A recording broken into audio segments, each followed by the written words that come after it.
नमस्कार, मैं शंभू कुमार सिंह और आप देख रहे हैं नेशनल दस्तक। आज टीवी आपको दिन भर अमृतपाल सिंह की गिरफ्तारी दिखाएगा, दिखानी भी चाहिए। चलिए, उन पर पुलिस पर हमला का आरोप है, उनको डिब्रूगढ़ जेल में भेज दिया गया है। लेकिन सवाल है कि वो तमाम लोग जो संविधान को नहीं मानते हैं, जो एक धर्म विशेष का राष्ट्र चाहते हैं, जो एक जाति विशेष का वर्चस्व चाहते हैं, उन पर कार्रवाई क्यों नहीं होती है? देश की राजधानी दिल्ली के जंतर मंतर पर इस तरह की मांगे की जाती है। देश भर में घूम घूर कर धार्मिक उन्माद फैलाया जाता है, जातिवाद फैलाया जाता है। ये वीडियो देखिए, ये वीडियो मध्य प्रदेश के भिंड का है। जयंती थी परशुराम भगवान की, बाबा साहब की तस्वीरों को फाड़ा गया, उनका अपमान किया गया। क्यों भैया? कल ईद मुबारक था, मुसलमानों ने नमाज पढ़ा, कहीं से कोई खबर आई कि उन्होंने किसी के घर पर जाके हमला किया हो? सामाजिक सौहार्द बना रहे, तब इस देश की तरक्की होगी। कोई भी इस तरह के जो गुंडा तत्व है उन पर कार्रवाई होनी चाहिए। लेकिन टीवी अखबार आपको तभी खबर दिखाएगा जब किसी अमृतपाल का मामला हो, किसी अतीक अहमद का मामला हो, या किसी SC ST OBC का मामला हो, या किसान कम्युनिटी का मामला हो। ये इस देश की विडंबना है। सोचिए, तो आज की सबसे बड़ी खबर है। दूसरी सबसे बड़ी खबर है, BSP सुप्रीमो मायावती ने ट्वीट किया है, बिहार में दोषी आनंद मोहन, जिसको उम्र फांसी की सजा हुई थी, उसके बाद उसको उम्र कैद में बदला गया, और अब कहा जा रहा है कि नीतीश कुमार की सरकार जो है उनको रिहा करने जा रही है। जेल मैनुअल में बदलाव किया जा रहा है कि कोई अगर एक प्रावधान है कि अगर कोई सरकारी कर्मचारी को नियुक्ति के दौरान हत्या होगी तो वो उम्र कैद में रहेगी, जब तक आप जिंदा है तब तक जेल में रहेंगे। अब उसको खत्म किया जा रहा है। आपको बता दें कि जे कृष्णैया एक दलित समाज के IAS थे, जिसको इस अपराधी ने लिंच कर दिया था। आनंद मोहन अपराधी है, ये कोर्ट साबित कर चुका है, उम्र कैद की सजा काट रहे थे। RJD ने इनकी बेटे को टिकट देकर विधायक बनाया, पत्नी को भी टिकट दिया था। इसको लेकर BSP सुप्रीमो मायावती ने तल्ख टिप्पणी की है, और सूरज कुमार बौद्ध ने भी ये मुद्दा उठाया है। ये भी बड़ी खबर है। और सोचिए, मध्य प्रदेश सरकार का एक फैसला है, अजय गंगवार ने लिखा है, किसानों को 6,000 रुपए, मतलब जाट, गुर्जर, पटेल, मराठा, तमाम लोधी, कुशवाहा, कुर्मी, यादव, जितने इस देश के किसान हैं, किसान के लिए साल में 6,000 रुपए, और पुजारी को 60,000 रुपए सालाना भत्ता देगी MP सरकार। तो सुझाव दे रहे हैं कि सारे किसानों को अपना जमीन पर ही मंदिर बनाकर पुजारी बन जाना चाहिए। 60,000 रुपए कम नहीं होते हैं, 5,000 रुपए का महीना होता है। तो आप बनिए, देखते हैं कि ये चीजें चलती है कि नहीं। और तो सोशल मीडिया पर सबसे ज्यादा जो वायरल खबरें वो मैं एक एक करके सुना रहा हूं। ये वो खबरें हैं जो आपको समझना चाहिए। नई खबर सुनिए, गरीबों के आटे पर तक GST वसूलने वाली मोदी सरकार जयपुर एयरपोर्ट के ट्रांसफर पर अडानी शेयर से 1 पैसे का भी GST नहीं लेगी। जाने क्या कशिश है अडवाणी में। तो सोचिए, आपसे कदम कदम पर GST लिया जा रहा है और अडानी से GST नहीं लिया जाएगा। ये भी लोग सोशल मीडिया पर लिख रहे हैं। राहुल गांधी के घर छोड़ने के बाद कई और नेताओं के घर छोड़ने पर सवाल उठ रहे हैं। सवाल है कि मुरली मनोहर जोशी तो किसी सभा के सदस्य नहीं, उनको सरकारी आवास क्यों है? आडवाणी जी के पास क्यों है? गुलाम नबी आजाद के पास सरकारी आवास क्यों है?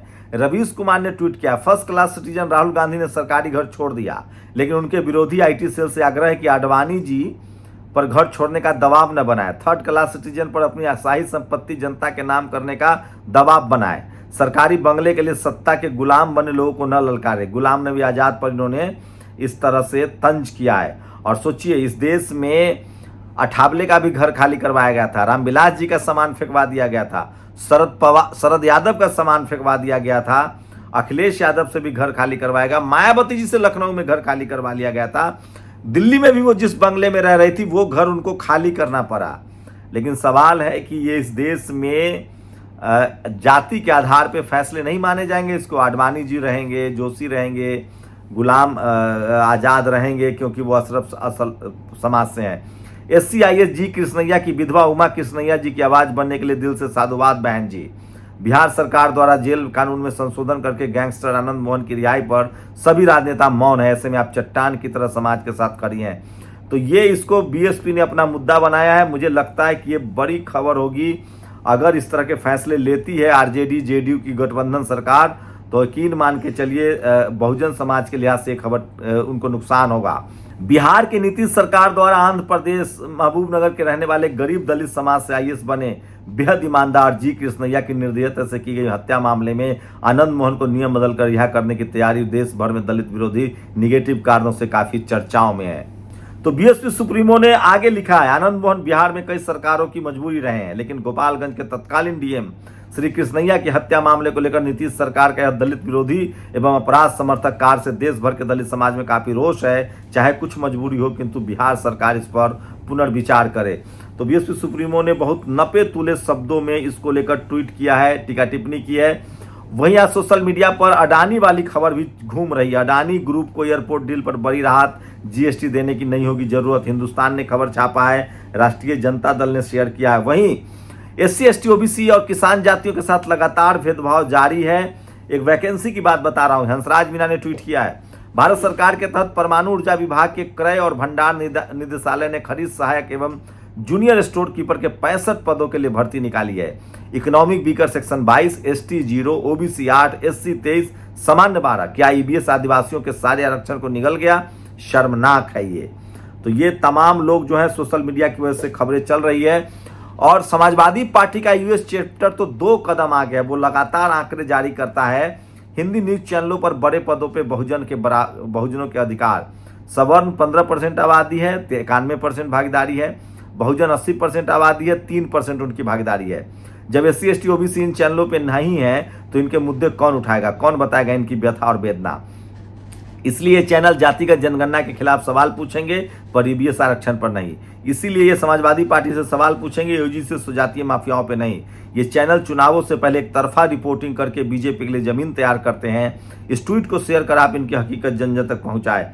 तो सोशल मीडिया पर लगातार बहुजन समाज के लोग अपने हक अधिकार के लिए लिख रहे हैं। कुछ बातें आप दिलीप मंडल का आज पूरा जो है थ्रीड पढ़िए। एक किताब आई है, किताब का नाम है, मनोज मिट्टा ने लिखा है, कास्ट प्राइड। राजपूतों, कायस्तों, लिंगायतों, वैश्यों को सवर्ण बनने के लिए कोर्ट में लंबी लड़ाइयां लड़नी पड़ी।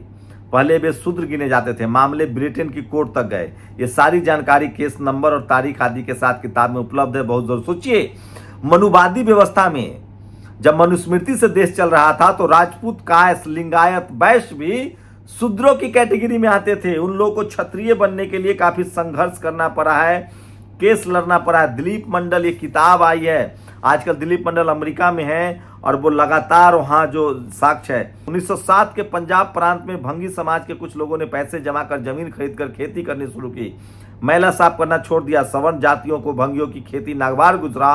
उसी साल पंजाब राज्य में एक्ट पास किया गया, भंगी कृषि नहीं खरीद सकते। 1946 तक ये एक्ट अस्तित्व में था।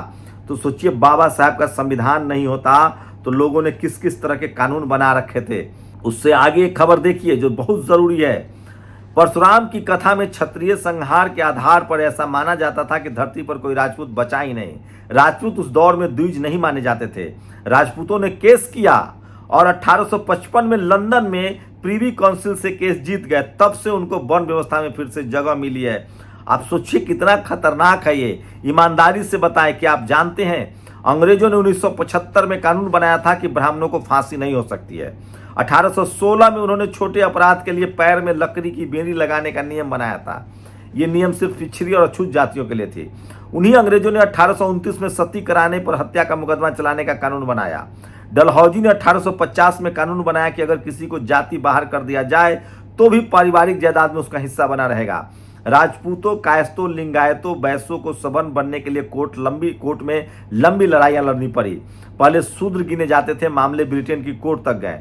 मोतीलाल नेहरू ने सती के एक अपराधी को बचाने के लिए इलाहाबाद हाईकोर्ट में कहा था कि आग अपने आप दैवी रूप लग गई थी। उन्हीं के परिवार के राजीव गांधी ने आगे चलकर सती के खिलाफ बेहद सख्त कानून बनाए।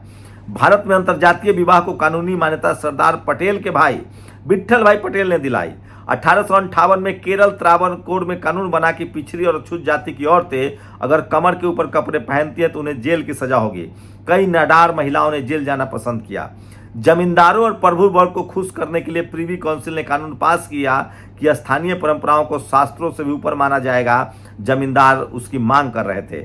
पहली बार छुआछूत निरोधक कानून 1926 में मद्रास में पास हुआ। ये आर बिरियन का विधेयक था।